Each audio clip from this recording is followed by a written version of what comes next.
Donc bonjour à tous, à toutes. Je disais, puisque vous avez eu le bon goût de venir à l'heure, eh bien on va commencer.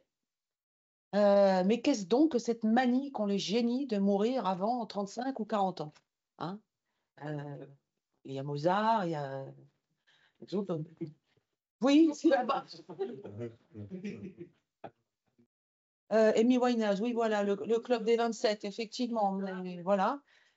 Comme si certains devaient vraiment accomplir toute l'œuvre d'une vie dans un temps très très réduit, très rapproché. Bah, c'est le cas de celui dont il est question aujourd'hui, puisque notre pauvre Évariste est mort à 20 ans. 20 Et ans, dans sa 21e année. 21e année. Là, quand même, on bat un record. Et on peut se poser la question, qu'aurait-il développé, qu'aurait été la suite de ses travaux si la vie avait été un peu plus clémente avec lui? Bon, alors, la vie de ce jeune homme, évidemment, qui a aussi eu un rôle à jouer durant la révolution de 1848, c'est ça? Non, Non, 1830. celle de 1830. Ah, effectivement, à la fin du règne de Charles X. Et puis, évidemment, son œuvre mathématique. Sans plus tarder, je laisse la parole à notre mathématicien maison, Hervé, et cofondateur des Cafés Maths, je le rappelle, hein, si vous voulez en savoir un peu plus sur les rencontres qu'organise Hervé. Je pense que tu dois mettre le lien à la fin de la. Puis bon, on peut aussi tout simplement te poser la question. Bon, je vous laisse en compagnie d'Hervé et puis d'Évariste. Merci Isabelle.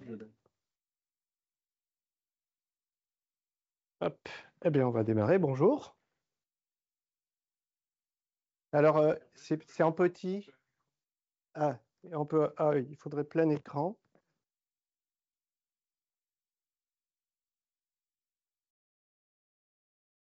Donc, on va voir effectivement Évariste Galois et on va faire dans sa vie et on va faire un peu de maths. Vous êtes là pour ça? Ça va? Accrochez-vous. La théorie de Galois. Qu'est-ce que c'est? Pourquoi on le considère comme un génie? Hein, voilà, c'est ça qui. Aujourd'hui, hein, il est considéré comme un génie. Alors, elle a parlé Isabelle, des cafés maths. Je fais un rappel pour ceux qui ne connaissent pas le concept de café maths. Il y a des cafés maths comme des cafés philo. C'est-à-dire, on se retrouve dans des cafés une fois par mois, principalement dans Paris. Actuellement, c'est dans le 12e arrondissement. Il va y avoir un café maths la semaine prochaine. Et donc, il y a un thème. Et à partir de ce thème, eh bien, comme aujourd'hui, c'est un café maths. Hein, puisque j'ai fait ce café il y a bien longtemps, déjà une bonne dizaine d'années, et j'ai le plaisir de le refaire pour vous. Voilà. Et donc, on fait des mathématiques dans un café parce que c'est décontracté. On ne veut pas le laisser aux spécialistes. Il faut que ce soit les gens de tout, les gens, voilà, les gens qui discutent avec les spécialistes. Et souvent, les questions qu'ils nous posent, eh bien, nous amènent de plus en plus loin, et c'est ça qui est intéressant. Et surtout, on se fait plaisir à parler de l'histoire. On va en faire ici, ouvrir les débats par rapport à tout ça et en rapport avec les mathématiques. Donc, on va voir trois parties. Une partie, sa biographie. Une partie, on va attaquer la résolubilité des polynômes, donc la manière classique de résoudre les polynômes. Donc, c'est un peu des rappels. Ou, oui, on verra bien. Voilà. Et après, par contre, ce qui est le cœur du sujet, c'est les groupes de Galois. Et vous allez voir, la manière dont je le présente, c'est pas si compliqué que ça. Et on va démontrer ensemble, j'espère, le théorème de Galois. C'est l'objectif de cette petite heure. Alors, voilà, au niveau de la biographie, moi, je me suis basé sur ce livre, hein, sur Évariste Galois. Il y en a plusieurs, hein, qui, à l'époque, m'a permis de construire cette présentation. Et puis, ceux qui sont matheux, voilà, les sources, c'est les œuvres mathématiques d'Évariste Galois, donc, qui a été publié, Journal de mathématiques pures et appliquées en 1846, grâce à, on verra, à Joseph Liouville, qui a permis cette publication et faire connaître Galois et ses apports mathématiques. Alors maintenant, Évariste. Alors, voilà, une photo à 15 ans, ça vous l'avez vu dans la présentation, je vous en montrerai une autre. Il est né en 1811 à Bourg-la-Reine et décédé le 31 mai 1832. Il n'avait pas 21 ans, à Paris. Alors, on va voir un peu. Donc, il est issu d'une, ce qu'on appelle la bourgeoisie moyenne, qui est lettrée. C'est une famille républicaine. Il est né en plein empire. Marianne, installe-toi. Prends une belle place encore. Il y en a. Voilà. Son père est directeur de l'école de Bourg-la-Reine. Donc, il va y faire ses premières études, enfin, les premières classes. Voilà. Il a un frère qui est plus jeune et une sœur un peu plus âgée. Et il y a une descendance galloise, pas par lui, bien sûr, mais par ses frères et sœurs. Donc, aujourd'hui, il y a un groupe de la famille de Gallois. Pardon, un groupe de Gallois, tout à fait. Voilà. Alors, il étudie après donc Bourg-la-Reine. Les mathématiques, ça commence à l'âge de 15 ans pour lui. Pas avant, il n'est pas très brillant au niveau scolaire jusqu'à l'âge de 15 ans, mais il découvre les mathématiques à 15 ans et puis on l'envoie à Louis le Grand, un collège royal. Louis le Grand à l'époque royal, parce que voilà, et on est passé de l'Empire 1811 à, tu l'as dit, à la Restauration. Donc Louis-Philippe, pas Louis-Philippe, Louis XVIII, puis Charles X, ce qu'on appelait la Restauration de l'Ancien Régime. Il échoue, il va faire ses études jusqu'en maths spéciales. Il échoue 3 fois au concours de Polytechnique. Il le tente en solitaire. Apparemment, il n'est pas dans le moule. Et alors, après maths spé, si on ne rentre pas à l'école Polytechnique, on rentre à l'école préparatoire. C'est l'ancêtre de Normal Sup, qui va s'appeler Normal Sup par la suite. Quand on est mathématicien, c'est les deux voies dites royales, n'est-ce pas? Même peut-être devant aujourd'hui, effectivement. Mais on vient de passer 1830, c'est les Trois Glorieuses. Donc, Charles X abdique, c'est Louis-Philippe. Ça devient une monarchie constitutionnelle. On rentre en plein révolution industrielle, puisque c'est vraiment là l'avènement, au niveau politique en tout cas, du début de la révolution industrielle en France. Mais ça reste une monarchie et Gallois, comme plein de ses condisciples à l'époque, sont républicains. Et donc ça ne suffit pas, ils veulent aller plus loin. Et donc Gallois va faire partie des Amis du peuple. Ça va lui causer des torts puisque il va être expulsé de l'école préparatoire. Il n'est pas resté longtemps, quelques mois, il était en internat. Et donc, il se retrouve, on ne va pas dire à la rue, mais il se retrouve sans activité. On va voir ce qu'il va faire après par la suite. Je vais un peu vite, mais après, je rentrerai dans les détails. C'est une période, vous l'avez vu avec Les Misérables de Victor Hugo, il y a des barricades, les républicains et la nouvelle monarchie, il y a des tensions très fortes dans les rues, les fameuses barricades. Il ne participe pas forcément aux barricades, mais il y a des banquets avec les Amis du peuple, et il y a des toasts qui sont portés, et il va porter plusieurs fois des toasts contre Louis-Philippe, et il se fera arrêter, et il ira en prison. Plusieurs fois, notamment à Sainte-Pélagie. Il y a eu d'autres révolutionnaires alors de plus grosse envergure que lui, comme Auguste Blanqui, par exemple, Barbès, Raspail, tout ça, qui peut-être a-t-il fréquenté.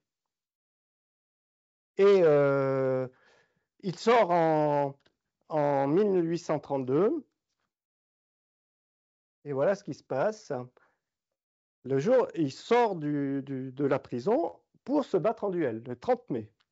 Voilà. Et alors, on est pour une infâme coquette. Alors, cette infâme coquette, en fait, Évariste est séducteur. Et donc, il s'entiche d'une demoiselle de son âge. Elle a 20 ans, voilà. Oui, les beaux gosses, c'est vrai. Voilà, donc il fait des maths, mais bon, ça n'empêche pas. Ça n'empêche pas.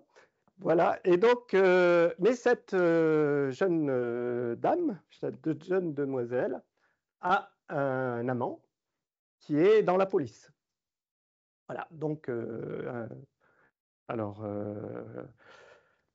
le duel se passe mal, il est blessé à mort et il meurt le lendemain dans les bras de son frère, son jeune frère, et probablement a-t-il été enterré dans la fosse commune au cimetière Montparnasse. On n'a pas son corps. Cependant, il y a un cénotaphe dans le caveau familial à Bourg-la-Reine.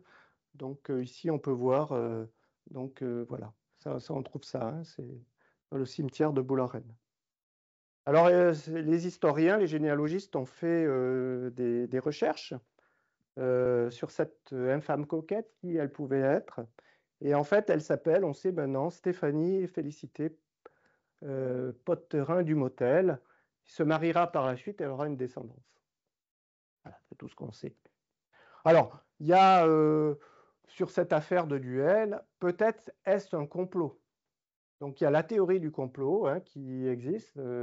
Moi, j'y crois pas trop. Bon, non, il faut voir, hein, parce que je me dis, bon, c'est pas un révolutionnaire. D'accord, il a porté des tosses contre Louis-Philippe, c'est peut-être pas le seul, il a fait de la prison. C'est pas le bougre le plus dangereux.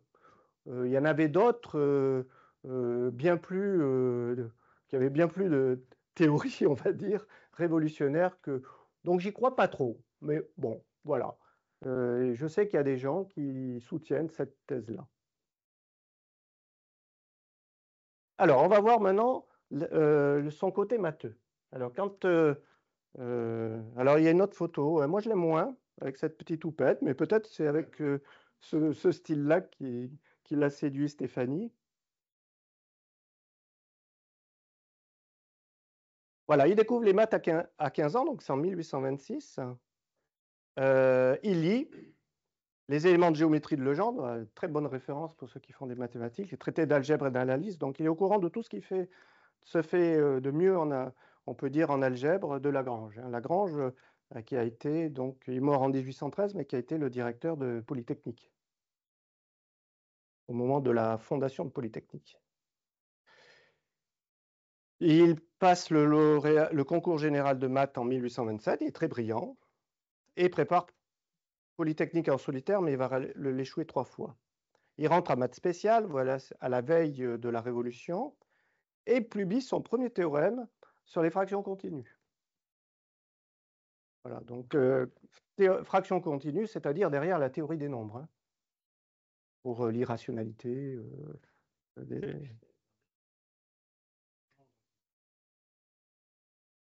Ah oui, oui, tout à fait.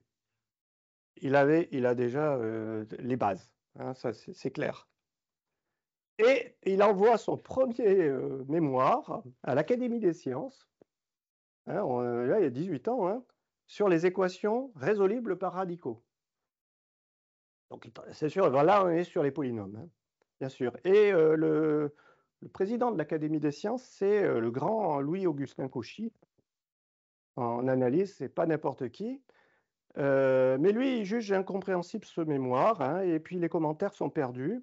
Alors, ce qui se passe, c'est qu'on est à la veille de la Révolution, et Cauchy est enfin, il est proche de la monarchie, mais ultra. C'est un ultra, on appelle ça à l'époque. Et donc, le vent est mauvais. Il va faire comme Charles X, il va fuir la France et pour aller s'installer en Angleterre. Donc, voilà, c'est pour ça que le premier mémoire, en fait, a disparu complètement. Alors, là, on a vu qu'après spécial, il est rentré à l'école préparatoire, mais il va en sortir tout de suite à cause de ses positions militantes. Et donc, il faut qu'il vive. Alors, ce qui se passe, alors, je ne vous ai pas dit, mais en 1829, son père est mort. Il était directeur d'école. C'est pas de la bourgeoisie d'affaires, sa famille, ils n'ont pas beaucoup d'argent, même s'ils vivaient confortablement. Donc la mère, elle est obligée de se remarier. Donc elle va se remarier. Sa sœur qui est aînée va se marier parce que ça fait moins de bouche à nourrir pour tout de suite. Et son jeune frère, peut-être va-t-il être encore en lien avec sa nouvelle famille. Et donc, Galois est laissé seul dans Paris. Hein, donc, il faut qu'il vive il va vivre de ses mathématiques. Alors, il tente le prix de l'Académie des sciences en 1830. Mais malheureusement, il est attribué à Niels Abel et Jacobi. Alors, vous voyez, Niels Abel, on va en reparler. Il est mort en 1829. Et en fait, pourquoi il n'a pas ce prix de l'Académie des sciences? Parce que, en fait, Niels Abel l'a devancé. Il a publié un théorème sur la résolubilité des équations du 5e degré. Et donc, on se dit, bon, Galois, ça ne sert à rien puisque Niels Abel, il l'a déjà fait avant. Voilà. Jacobi, un grand mathématicien. Et la famille Jacobi, c'est beaucoup de mathématiciens. C'est une grande lignée de mathématiciens. Donc, voilà. Donc, il échoue là. Et alors, de catastrophe en catastrophe, vous voyez, il écrit son deuxième mémoire. Il est vraiment... voilà, c'est un jeune vraiment... oui, il va, hein, tout azimut. Et le deuxième mémoire est perdu. Alors, qui a remplacé Cauchy? C'est Joseph Fourier. Alors, je ne présente pas Joseph Fourier pour les transports de Fourier, c'est lui. Donc, mais vous voyez la date de sa mort, 1830. Malheureusement, il meurt, donc grande déception de Galois. Il n'a pas pu lire. Je pense que Fourier aurait peut-être compris. Cauchy certainement aussi, mais voilà, Fourier, c'est sûr. Voilà, c'est la loi des séries. Mais il publie dans un bulletin, s'appelle Bulletin de Ferussac, donc il vit une sorte de pigiste mathématique, en mathématiques, donc il faut bien qu'il gagne sa vie, et il donne des cours. Et donc il crée un cours privé de mathématiques. Donc il ne se laisse pas abattre, ce jeune Galois. Il fait de la recherche sur les fonctions elliptiques à partir de 1831, donc il ne s'occupe pas que des polynômes. Donc je pense que, comme a dit Isabelle, s'il n'était pas mort en duel, probablement il aurait fait autre chose, et bien d'autres choses. Bon, et les fonctions elliptiques, effectivement, on commence à attraper les fonctions spéciales, on commence à attraper aussi, même sur les groupes de Galois, il y a des liens qui seront connus plus tard. Voilà, et il fait une troisième soumission à l'Académie des sciences, et là, c'est, après Fourier, c'est Siméon Denis Poisson qui lui succède, mais lui, il ne juge pas utile le mémoire. Alors, c'est vrai qu'à l'époque, on est en début de révolution industrielle, il vaut mieux résoudre les équations de la chaleur, faire de la thermodynamique, ce genre de choses pour faire marcher les machines à vapeur, et résoudre des équations, franchement, ce n'est pas la priorité, c'est pas la grande priorité. Voilà, donc Galois, il est dans une niche qui n'est pas porteuse du tout. Voilà. Et la veille de duel, bon, il sait qu'il peut mourir puisqu'il va combattre contre plus fort que lui. Et donc, il fait un testament de mathématicien. Donc, on a toutes ses dernières pensées en mathématiques avant qu'il meure. Il les a écrites la veille dans la prison. Et donc, ça a été récupéré par Joseph Liouville. Ils ont été transmis, le mémoire, en fait, qui a été de Poisson, et puis les papiers testaments, tout ça, ont été transmis à 43 Joseph Liouville, donc, qui est professeur à l'école polytechnique, c'est un grand mathématicien aussi, en théorie des nombres et plein de choses. Et il va publier en 1846 dans le journal des mathématiques pures et appliquées. Je vous les ai laissé les références exactes. Voilà, c'est ça sa vie. Donc si vous avez des questions, avant de passer à l'aspect maths, ça vous va? On y va? Alors, la théorie de Galois, qu'est-ce que c'est? Alors, bon, on démarre doucement. Qu'est-ce que c'est qu'une théorie, finalement? Vous voyez, des fois, vous se posez des questions un peu. Alors, la théorie, ça vient du grec, je ne sais pas le prononcer, qui veut dire observer, examiner. Voilà. Alors, appliqué aux sciences, c'est un modèle pour la compréhension de la nature et de l'humain, et aux mathématiques en particulier pour nous, c'est un ensemble d'affirmations qu'on appelle des axiomes, avec des théorèmes qui sont démontrables selon la logique mathématique. Donc,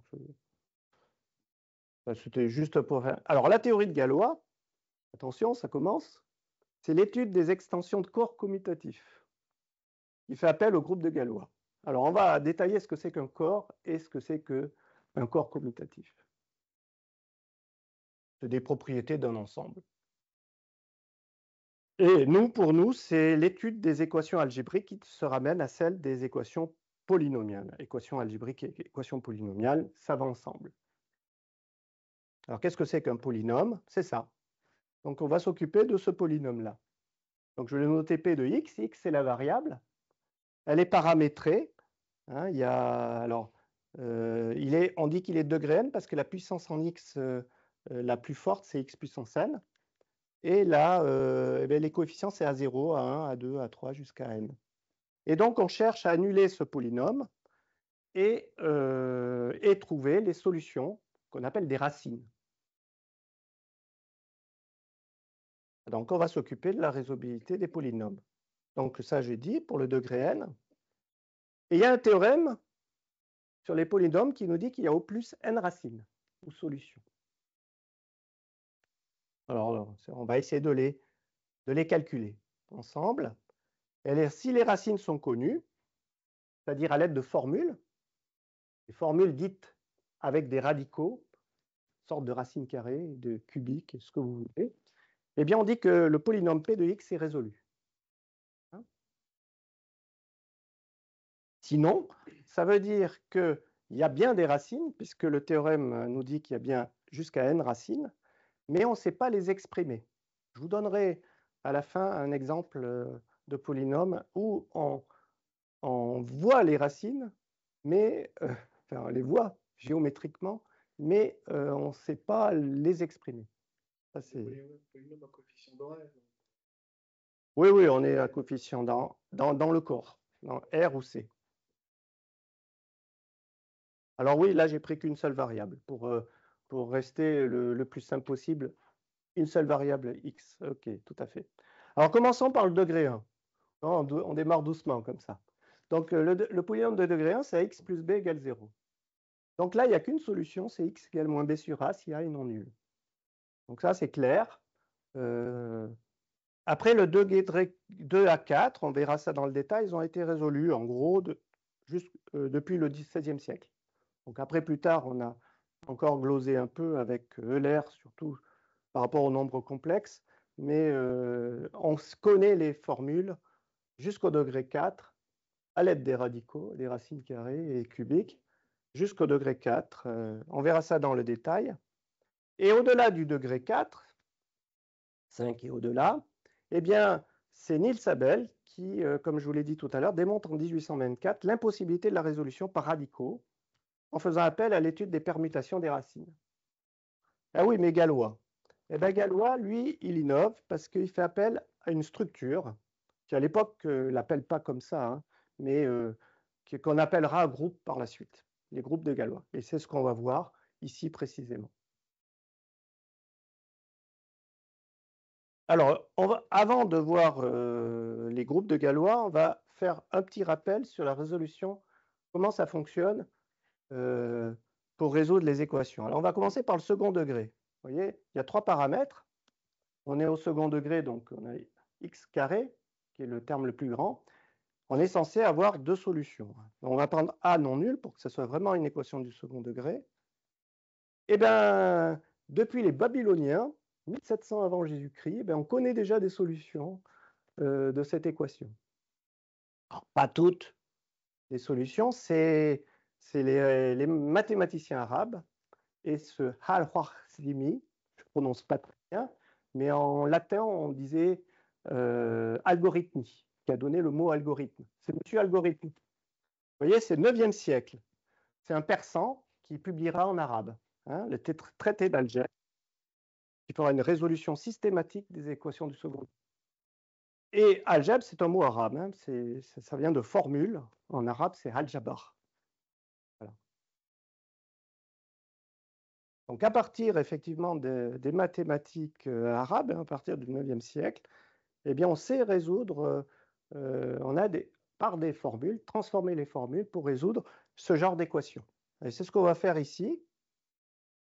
Alors moi, je vais me ramener à cette équation-là, qui est aussi du second degré, mais avec plus que deux paramètres, S et P. Et S, c'est la somme des racines, qui vaut moins B sur A. Vous identifiez, hein. Je vous laisse faire les exercices. Et P, c'est le produit des racines qui vaut C sur A. Hein, vous pouvez vérifier que x moins x1 facteur de x moins x2 égale 0, avec cette définition. Eh bien, vous avez une équation du second degré. En fait, on aimerait la factoriser. Pour la factoriser, si c'était la différence de deux carrés, eh bien, ça serait factorisable assez simplement. Alors pour ça, je construis mon premier carré en faisant x moins s sur 2 au carré. Mais si je fais ça, il va bien y avoir le terme x carré qui a, le moins sx qui sort, mais j'ai en trop s carré sur 4. Eh bien, je retranche. Moins s carré sur 4, je le retranche, et je retrouve le p. Plus p, c'est moins p plus p. Et là, je l'écris sous la forme de différence. Et je voudrais annuler cette différence. Eh bien, si le second terme, là, qui est la s carré sur 4 moins p, était positif, eh bien, je pourrais lui prendre sa racine carrée. Et donc, je pourrais résoudre mon équation. Eh bien, c'est ce qu'on va faire. Et on va poser delta, qu'on appelle le discriminant, s carré sur 4 moins 1. C'est lui, en discutant sur delta, qu'on va trouver s'il y a des racines ou pas à cette équation. Alors, un cas simple, c'est delta égale 0. Si delta égale 0, ce terme-là, s2 carré sur p moins p, est nul. Et donc, on a deux solutions doubles, x1 égale x2 égale s sur 2 égale moins b sur 2a. Voilà. Donc, ça, c'est un cas trivial, simple. Si delta est positif, c'est ce que je voulais. Je fais la différence de 2 carrés, je factorise et je trouve deux solutions. x1, c'est s sur 2 moins racine de delta, et x2, s sur 2 plus racine de delta. Et on a deux racines réelles si a, b, c sont réelles. Alors, le cas delta négatif, qu'est-ce qu'on fait? Alors, il n'y a pas de solution réelle, parce qu'on va avoir non plus une différence de 2 carrés, mais une somme de 2 carrés. Et il faut aller chercher dans un espace plus grand que les réels pour trouver des solutions. Alors, ces solutions sont dans les espaces complexes. Est-ce que ça va pour les espaces complexes? Tout le monde ne manipule pas les complexes, alors? Alors, je vous montre un peu ce que c'est que les nombres complexes. Comme ça, vous n'êtes pas venus pour rien. Voilà, donc ceux qui ne savaient pas. Eh bien, les réels, on dit qu'ils sont sur une droite. Tous les nombres sont sur une droite. Prenez une droite qui part de moins l'infini jusqu'à plus l'infini, vous mettez le 0, le 1, et après, quand vous avez le 0, le 1, vous pouvez placer tous les nombres. Ça, c'est les nombres réels. Je dis réels, parce que les mathématiciens, ils sont pas réels, mais pour moi, c'est juste un terme. Ça n'existe pas vraiment dans la nature. Est-ce que pi existe dans la nature? Mais c'est un nombre réel. Donc, voilà. Donc, vous voyez pas d'accord, Benoît? Oui, tu es d'accord. Bon, alors, je pensais que tu hochais la tête. Les nombres complexes, au lieu de les mettre sur une droite, on les met sur un plan. Et dans le plan, paf, bon, j'ai une origine du plan, et je vais avoir deux axes. Un axe qu'on va dire l'axe réel, l'axe des x. Je vous ai fait un petit dessin à gauche. Et un autre axe qu'on appelle l'axe imaginaire, est perpendiculaire à l'axe réel. Eh bien, un point du plan, M, va avoir des coordonnées x et y. Hein, il va voir ce que... Et si je projette sur l'axe réel, ça va dire la partie réelle.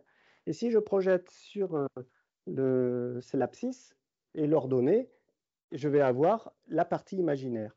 Et bien, c'est ça les nombres complexes. À chaque point, on y associe un nombre qu'on appelle z, qui va être x plus i fois y. Et ça fait intervenir le nombre i, que je vous ai mis sur la petite figure. Qu'est-ce que c'est que ce nombre i? Eh bien, partons du nombre 1, qui est là, pour le comprendre. Vous voyez, le nombre 1, il est sur l'axe réel. Ouais. J'aurais bien aimé... Ah, voilà, il est là, sur l'axe réel. Eh bien, une autre façon de voir les nombres complexes, c'est de les voir comme des rotations. Eh bien, on va faire une rotation de 90 degrés et je vais sur le cercle unité et je vais arriver ici. Et ce nombre complexe qui est ici, je vais l'appeler i. C'est comme ça, on l'appelle i. Pourquoi pas? Celui-là, je l'appelle 1. Lui, là, il y a 0. Lui, je l'appelle 1 et lui, je l'appelle. Mais voyez que si je refais encore une rotation de 90 degrés, je vais arriver à moins 1. De l'autre côté de 1. Eh bien, je suis retourné sur l'axe réel. Et qu'est-ce que j'ai fait pour ça? J'ai fait une rotation de 90 degrés, une autre rotation de 90 degrés. C'est-à-dire, j'ai composé deux rotations. Donc, on identifie une rotation de 90 degrés au nombre i.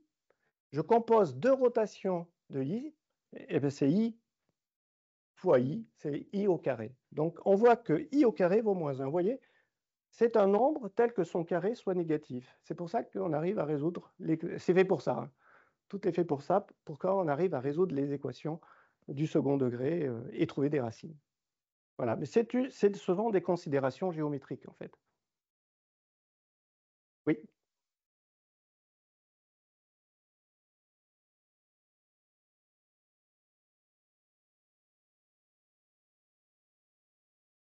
Tu parles pour les complexes. Ah oui, oui, ben ça, depuis l'Antiquité, on essaye de résoudre des problèmes du second et troisième degré parce qu'on résout des problèmes de surface et des problèmes de volume.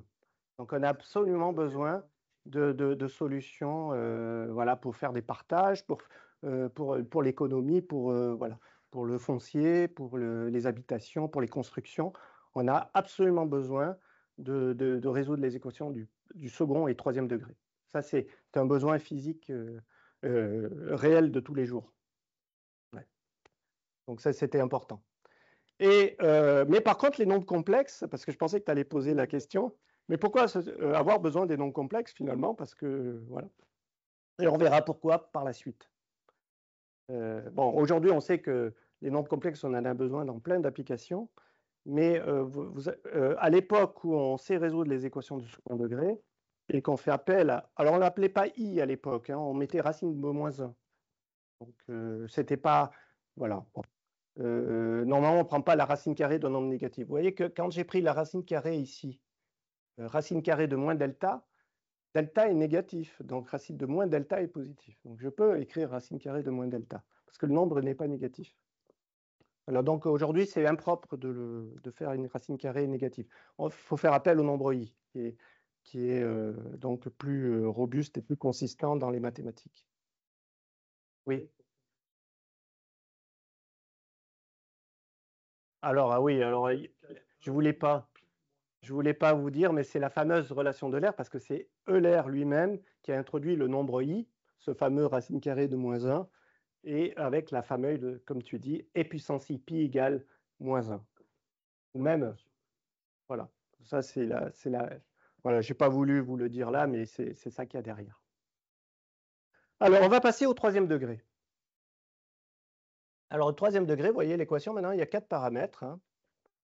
Alors ça, c'est l'école italienne, hein. Girolamo Cardano, connu en français Cardan, parce qu'il est allé vivre sous la Renaissance. Il a été invité par Catherine de Médicis à vivre en France, hein, dans les châteaux français. Mais qui, en fait, a emprunté cette méthode à Niccolò Fontana, qui aurait, normalement, il ne devait pas divulguer la méthode. Mais aujourd'hui, on appelle les formules de Cardan les formules du troisième degré. Mais en fait, c'est Nicolas Fontano. Et en réalité, c'est Del Ferro, un peu avant, qui avait su résoudre les équations du troisième degré. Bon, il y a de la recherche là derrière, hein, sur cette école italienne. Voilà. Mais c'est Léonard Euler qui va justifier les solutions, notamment pour les nombres complexes. Troisième degré.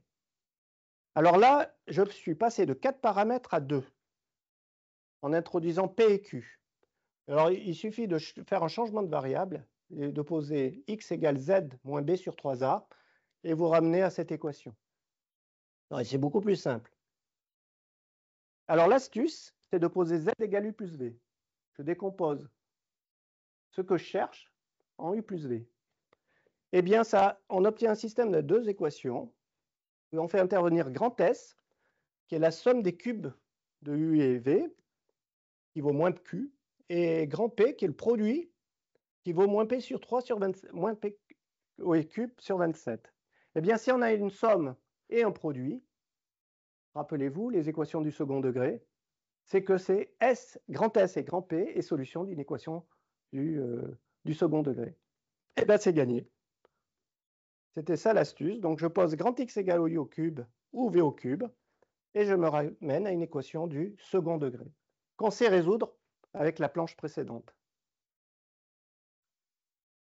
Eh bien, voilà. Alors ça c'est une technique, on est passé du troisième degré au second degré. On a perdu un degré. Voilà. Alors, on va détailler un peu. Alors, U et V, c'est les racines cubiques des solutions du second degré. Donc, il faut extraire des racines cubiques. Eh bien, alors, intéressons-nous aux racines cubiques de l'unité. Eh bien, les racines cubiques de l'unité, c'est là. Je ne vois pas à cause de là, j'ai le reflet qui m'empêche de voir ce qui est ici. Et donc, j'ai 1, et j'introduis les nombres J et J2. Et en fait, c'est des rotations de 120 degrés. C'est-à-dire que pour décomposer, prendre des racines cubiques, on a 360 degrés pour faire le cercle entier. Eh bien, si on divise par 3, ça fait 120 degrés. Eh bien, on va avoir les nombres intermédiaires, les racines 1, J et J2. Donc, c'est la manière géométrique de le construire.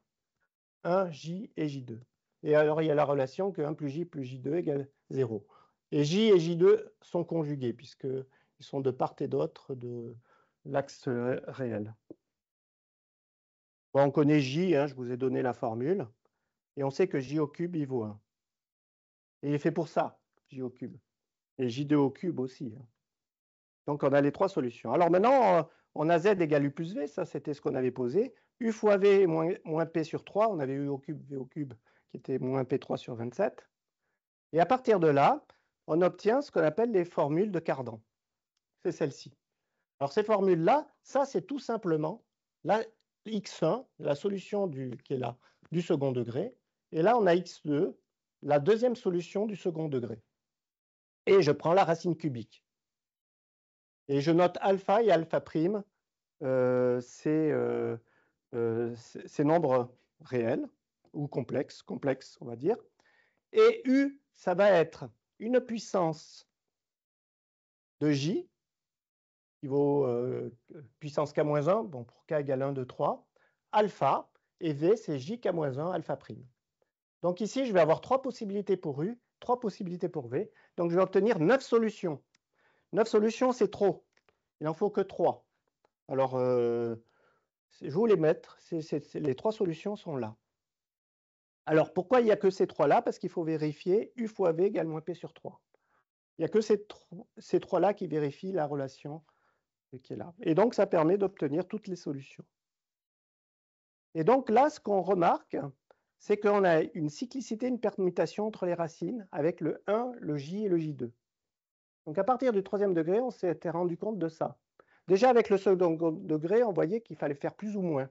Donc il y avait une permutation de signes au niveau du discriminant. Voilà. Alors, j'ai détaillé, il y a le discriminant de l'équation du second degré, c'est Q2 sur 4 plus P3 sur 27. Voilà. Alors, en fonction du signe du déterminant, on obtient les valeurs des racines. Alors, si le discriminant est nul, on obtient une racine double, Z2 égale Z3 égale moins 3Q sur 2P, et une racine simple qui est 3Q sur P. Alors, si P et Q est réel, alors 3 solutions réelles, dont une qui est double. Si delta est positif, on obtient des solutions complexes. Une solution réelle, si P et Q est réel, et 2 solutions complexes qu'on note Z2 et Z3. Et le cas, alors ce qui est le plus intéressant, c'est delta négatif. Celui-ci, j'ai réécrit U cube, V au cube, c'est les solutions du CX1, grand X1 et grand X2 du second degré. Eh bien, si P est Q réel, alors alpha prime, c'est le conjugué de alpha. Et on a 3 solutions réelles. Et qui sont les ZK qui sont ici. C'est une formule épouvantable, mais qui fait intervenir des cosinus et des arccosinus. Mais ce qui est curieux, c'est que ce sont des solutions réelles alors que je suis passé par par les complexes. Et c'est ça l'enseignement. C'est à quoi servent là, ici, on le voit très bien, les nombres complexes. Ces nombres complexes nous servent à trouver les équations du troisième degré, même réelles. On ne peut pas s'en passer. Donc, si on n'avait pas fait ça, si on n'était pas passé par les solutions, c'est ce qu'avaient vu les Italiens, hein, si on n'était pas passé par les complexes, eux, ils appelaient racines de moins 1, eh bien, ils n'auraient jamais pu trouver les équations du troisième degré. Parce que par simplification et avec la conjugaison, eh bien, d'une manière algébrique, la partie imaginaire s'annule et il ne reste plus que la composante réelle. Voilà. Donc, nécessité de passer par des nombres complexes pour trouver des solutions réelles. Alors, quatrième degré. Alors, quatrième degré, on va aller plus vite parce que le monsieur qui a fait ça, c'est un élève de Cardan. Et regardez comment il s'appelait. Ferrari. Donc, ça va beaucoup plus vite. Mais on ne va pas faire sa méthode. On va faire celle de Lagrange parce que sinon, il faudrait plus qu'une planche avec Ferrari. Bon, c'était le premier hein, qui l'a fait, donc bravo à Ludovico Ferrari. Mais bon, le grand Lagrange nous permet d'aller plus vite. Vous allez comprendre très vite ce qu'il faut faire. Déjà, j'ai 5 paramètres, je me ramène à plus que 3 QR. Hein. Donc là, toujours la même technique. Mais cette fois-ci, au lieu de faire U plus V, j'ai posé Y égale U plus V plus W sur 2. Et alors, plein de paramètres. Bon, j'ai des sommes.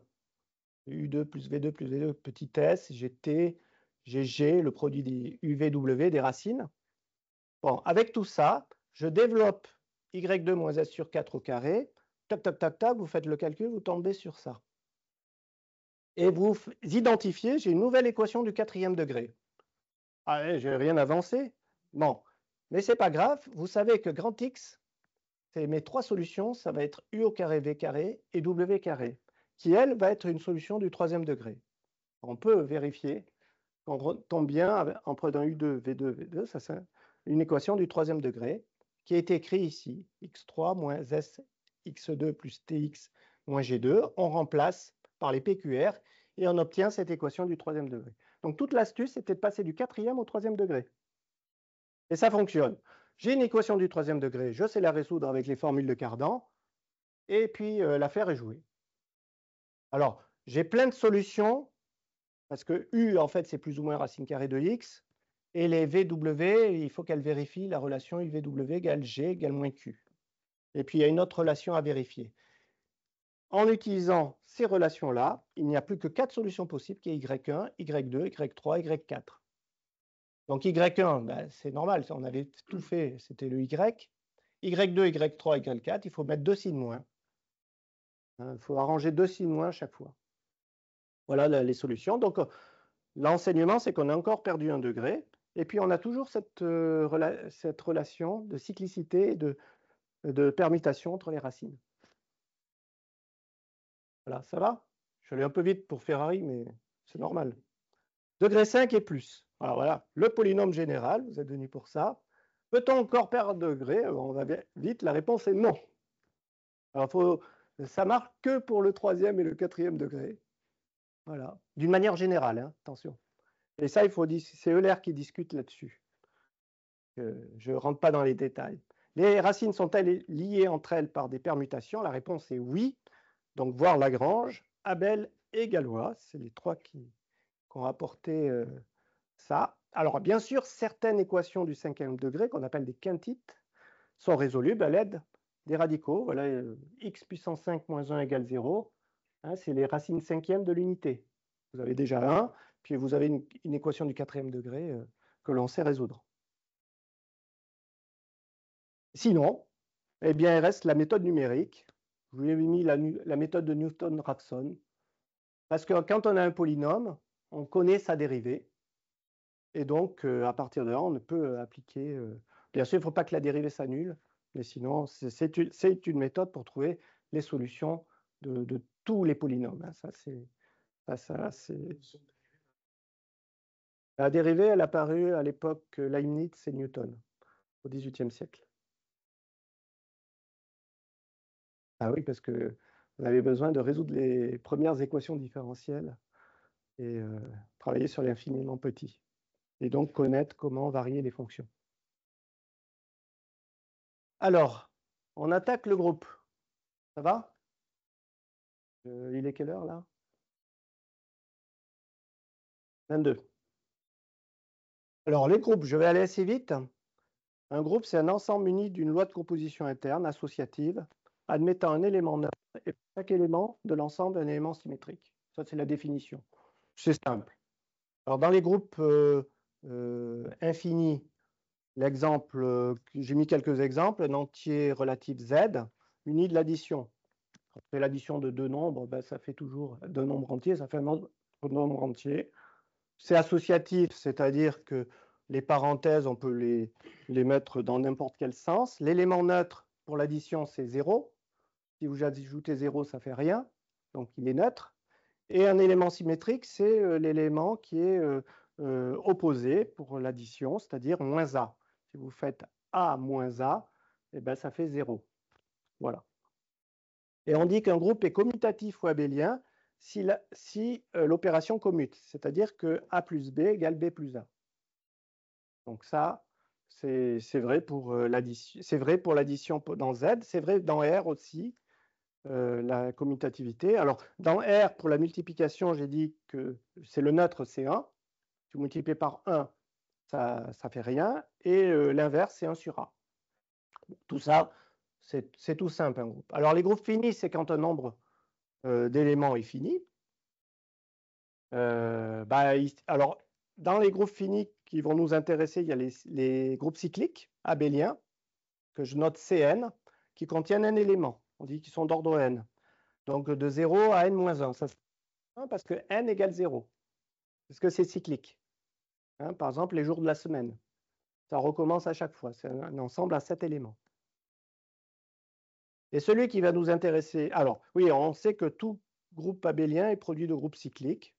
Donc là, j'ai donné un exemple. Voilà. Il y a les groupes symétriques Sn.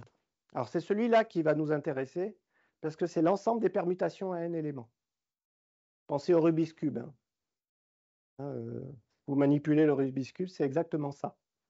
Et lui, il est d'ordre, attention, n factoriel, c'est-à-dire un grand nombre. Ça monte vite quand n est grand. Hein, n factoriel, c'est 1 fois 2 fois 3 jusqu'à n. Et on l'appelle aussi Sn, Gn, ici. C'est le groupe de Galois. Ouais, on est tout de suite dans le sujet, comme ça. C'est le groupe des permutations. Il n'est pas abélien à partir de n plus grand que 2. C'est-à-dire que ça ne commute pas, les permutations. Eh oui. Bon, il y a d'autres groupes, le groupe diédral, on n'en a pas besoin, et le groupe des quaternions, je passe. Alors, les groupes de Galois. Alors, les groupes de Galois, c'est une extension. Alors, je le dis comme ça, et puis après, on va regarder en détail. C'est une extension de corps grand L sur un corps K, qui est le groupe des automorphismes de corps de L laissant K invariant. Alors, dit comme ça vous fait peur, mais si on détaille un peu, un corps, c'est quoi? Eh bien, un corps, c'est plus grand qu'un groupe. Un corps, c'est à la fois un groupe pour l'addition, un groupe pour la multiplication, on a vu ce que c'était un groupe, et puis il y a une distributivité entre l'addition et la multiplication. Par exemple, grand R pour l'ensemble des réels. Et l'extension de corps, c'est un corps plus grand que R, et ici, ça sera les nombres complexes, qu'on appelle grand C. Alors, on a vu que voilà, et R est inclus dans C. Et l'automorphisme, en fait, c'est une bijection entre K, c'est on va dire le corps des réels, dans grand L, qui est les corps de complexes, qui préservent la structure des réels, par exemple une symétrie. Et donc les automorphismes du corps forment un groupe. Et nous, ce qu'on va faire, c'est d'appliquer ça au groupe de Galois, c'est-à-dire au polynôme, sur R et C, avec des permutations des racines pour obtenir ou non une condition résoluble par radicaux. Alors pour cela, on a besoin d'un peu de théorie. Alors je vous fais un peu de théorie, après on fait la démonstration ensemble. Gn, donc c'est notre groupe de Galois, c'est l'ensemble des permutations, qui est d'ordre n factoriel. Et on va s'intéresser à un sous-groupe qui s'appelle AN. Ce sous-groupe, on va s'intéresser qu'aux permutations paires. Il y a des paires et des impairs, qui est d'ordre la moitié, n factoriel sur 2. Alors, c'est quoi les permutations paires? Alors, oui, alors, Gn se décompose en n croix C2. C2, c'est le groupe abélien, groupe cyclique. Voilà. Et les permutations paires, c'est ceux qui ont un nombre pair d'inversion quand on fait des permutations. Par exemple, l'identité et les n cycles si n est impair. C'est un peu compliqué, c'est quand c'est le nombre est impair que le nombre d'inversion est pair. Bon. Et impair, c'est le contraire. Voilà. Mais on va voir ça dans le détail. Et alors, il y a, ça on va admettre, hein, enfin, ça c'est la définition. On dit qu'un groupe est résoluble si le groupe de Galois Gn, enfin, Gn est résoluble si son sous-groupe AN, permutation paire, est un sous-groupe avec un beau nœud de papillon, il est distingué. Voilà, bon, la notion de distingué n'est pas compliquée, mais on ne va pas l'employer telle quelle parce qu'il faudrait vérifier que pour tout élément Y du groupe de Galois, pour tout élément X de son sous-groupe, des permutations paires, et si on fait la multiplication d'Y par X par Y-1, eh bien, ça reste dans le sous-groupe. Alors, il faudrait le faire pour chaque élément, vous voyez, et ça serait fastidieux. On ne va pas le faire. Hein. Et on va s'aider de deux théorèmes. Et tout sous-groupe d'un groupe abélien est distingué, ça c'est bien. En particulier les groupes cycliques. Alors déjà, tous les groupes cycliques sont distingués. Et on a aussi que le produit de groupes distingués est distingué. Ça, on va l'admettre. Bon, et maintenant, on est parti pour démontrer le théorème de Galois. On va terminer là-dessus. Théorème de Galois, c'est ça. Le groupe de Galois Gn est résoluble pour n strictement plus petit que 5. Et au-delà, il ne l'est pas. Eh bien, on va le faire à la main. On va commencer par G1. Alors, G1, c'est quoi? C'est les permutations à un élément. Quand on n'a qu'un élément, il n'y a que l'identité. En fait, il n'y a pas de permutation. Et à quoi ça correspondait, ça? Ça correspondait à la résolution des équations du premier degré. Il n'y avait qu'une solution. Donc, il n'y avait pas de permutation. Enfin, que l'identité. Donc, c'est trivial. Donc, on n'en parle plus. On part à G2 maintenant. Équation du second degré, quand on dit G2. G2 a combien d'éléments de permutation? C'est 2 factoriels. 2 factoriels égale 2. Eh bien, il y a l'identité. Alors, on aura toujours l'identité parce que c'est le neutre. Il faut, dans un groupe qui est un élément neutre, l'identité ne fait rien. Et vous avez deux éléments. Comment vous faites la permutation entre deux éléments? Vous faites une inversion. D'accord?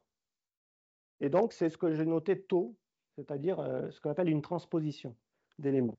Et ça, ce groupe G2, vous voyez qu'il y a deux éléments, c'est C2, c'est-à-dire le groupe abélien C2, a deux aimants, 0 et 1. C'est un groupe binaire, 0 ou 1. Et il est cyclique. C'est-à-dire vous passez d'une racine à l'autre en changeant de signe devant le discriminant. Hein, c'est exactement ça qui se passe. Mais là, d'un point de vue structurel. Donc là, on va passer à G3. Alors G3, 3 factoriels égale 6. 6 éléments. Ah, ça monte vite, les factoriels. Bon, là, ça va, il y a l'identité. Les transpositions, là, on fait de la combinatoire. J'ai fait des petits triangles noirs. Vous avez 3 sommets du triangle. Et donc, vous avez des inversions 2 à 2. Donc, il y a 3 possibilités. Et il vous reste quoi? Et ben, les permutations à 3 éléments, c'est forcément les rotations. Rotation dans un sens ou dans l'autre. Et donc, ça fait 6 en tout. Et donc, je décompose mon groupe de Galois G3 en A3 croix C2. A3, c'est que les paires. Et les permutations paires, c'est que l'identité et les groupes cycliques, les C3. Hein, parce que eux, il y a 2 inversions pour faire une rotation. Vous pouvez le vérifier. Alors que les transpositions, elles sont impaires. Donc, on ne les prend pas. Eh bien, qu'est-ce que c'est que ce groupe A3? Eh bien, c'est C3. 0, 1, 2. Ce sont les rotations. Et lui, il est abélien. Hein, donc, il est distingué. C'est un sous-groupe de G3. G3 est résoluble. Vous le savez déjà. Mais vous rappelez que c'est la cyclicité des trois racines 1, J2 qui a cette propriété-là. On passe à G4. G4. Alors, c'est plus compliqué parce que 4 factoriel égale 24. Alors, ouais, on a 24 éléments. Alors, on a l'identité. Les transpositions, c'est 2 parmi 4. Je vous ai mis en noir c'est 2 parmi 4. Vous pouvez vérifier. Vous avez les deux verticaux, enfin les deux horizontaux, les deux verticaux et les deux diagonaux. Ensuite, vous avez ce qu'on appelle les bitranspositions, c'est les vertes. C'est-à-dire que je pouvais faire une inversion avec 2 éléments, mais je pourrais faire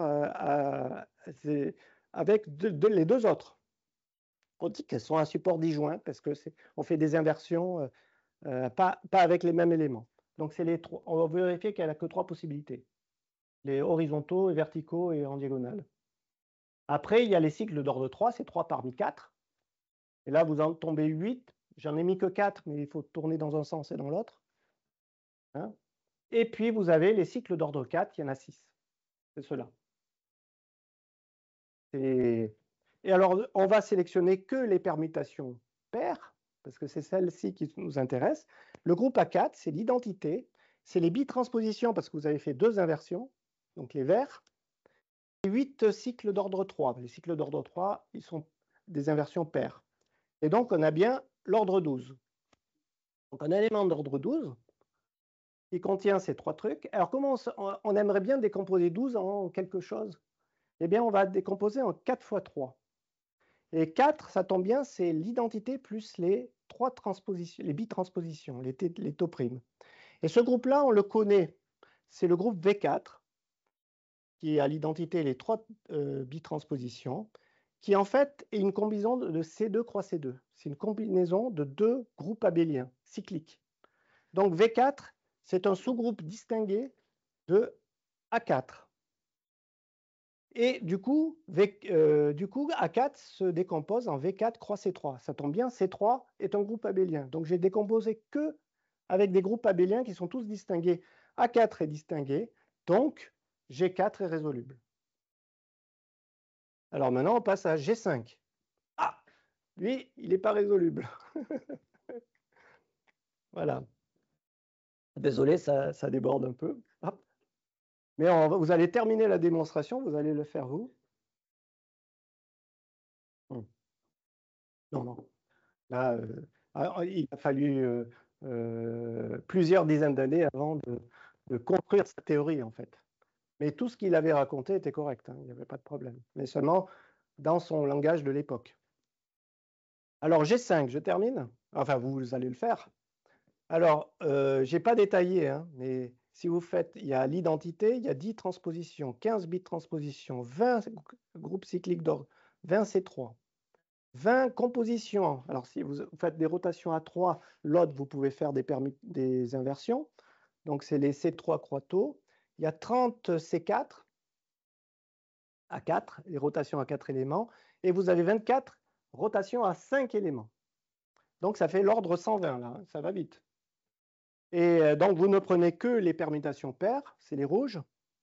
Donc, on enlève les transpositions, on enlève la composition de transposition avec ceux-là, là, les C3 taux, et les C4 qui sont C4 et paires, donc ça fait des permutations impaires. Donc, il vous reste A5, il n'y a plus que ça.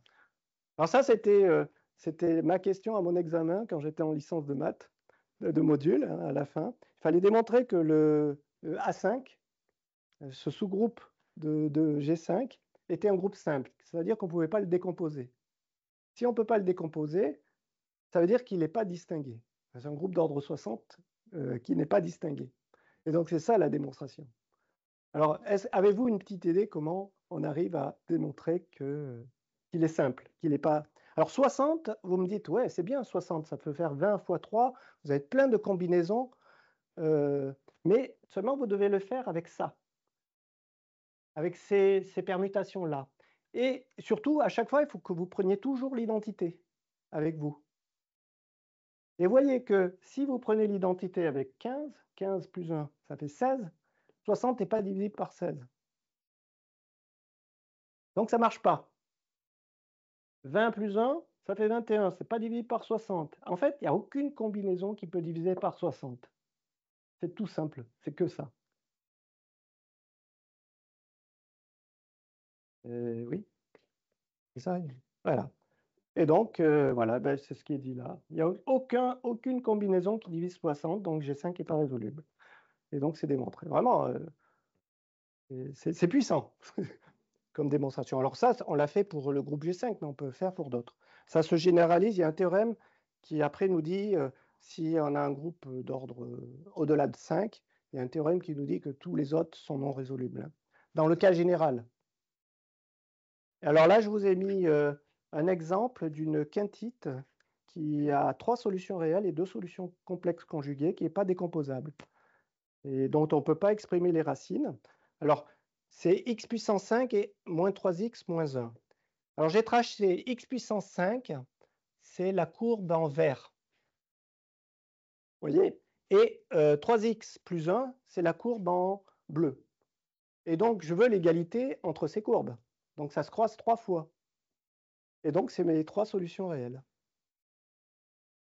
Voilà. Et celle-là, bon, vous voyez que 3 solutions réelles de complexes conjugués, on est dans les 20 C3 taux, là. La combinaison d'une rotation avec, au moins au niveau géométrique, c'est ça. Ça correspond à ça, au niveau structure de cette équation-là. Donc oui, c'est ça la force de la théorie galoise, c'est qu'on a remplacé un problème, on va dire, de polynomial par un problème d'algèbre, mais au niveau structure d'algèbre.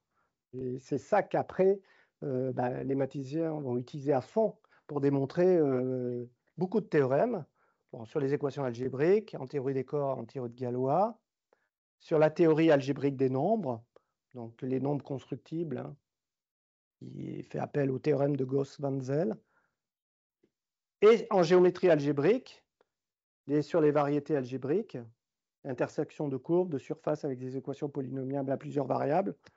Là, j'ai mis l'équation du cercle, mais surtout le dernier théorème de Fermat, puisque lui fait appel à cette équation-là, vous voyez, x puissance n égale y plus y puissance n égale z puissance n, et trouver les solutions entières de ça. Et non triviales, hein, c'est-à-dire ni 0 ni 1. Eh bien, à partir du degré 2, au-delà du degré 2, à partir du degré 3, on sait qu'il n'y a pas de solution. Et ça a été démontré par Andrew Wiles. Et ça fait appel au groupe de Galois, bien sûr, parce qu'il y a des structures derrière qui jouent sur ce type d'équation. Alors, on transforme cette équation en une autre, et après, on utilise la théorie de Galois.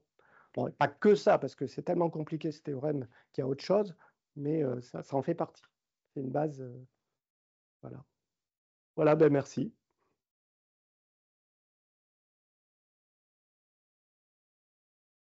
Donc, c'est ce que je voulais. Si vous avez des questions, je voulais vous montrer que finalement, derrière tout ça, ce n'était pas si compliqué que ça. Voilà, et que la puissance de l'algèbre est derrière. Oui.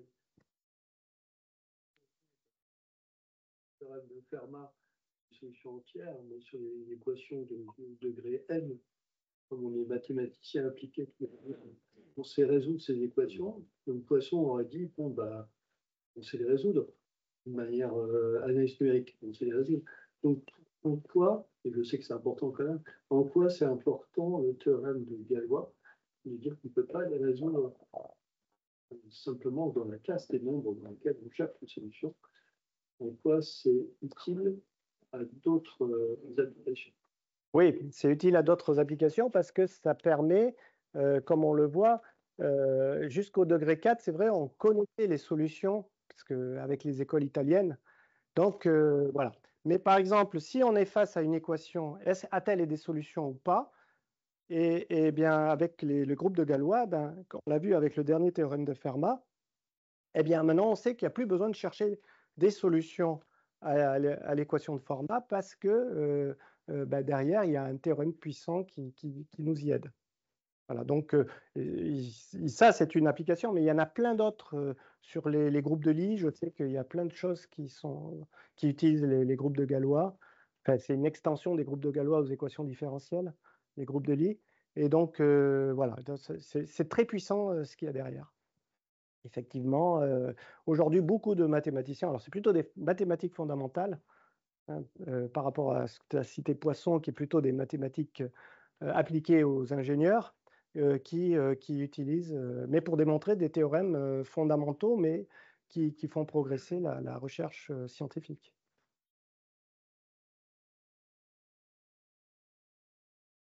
Voilà, merci.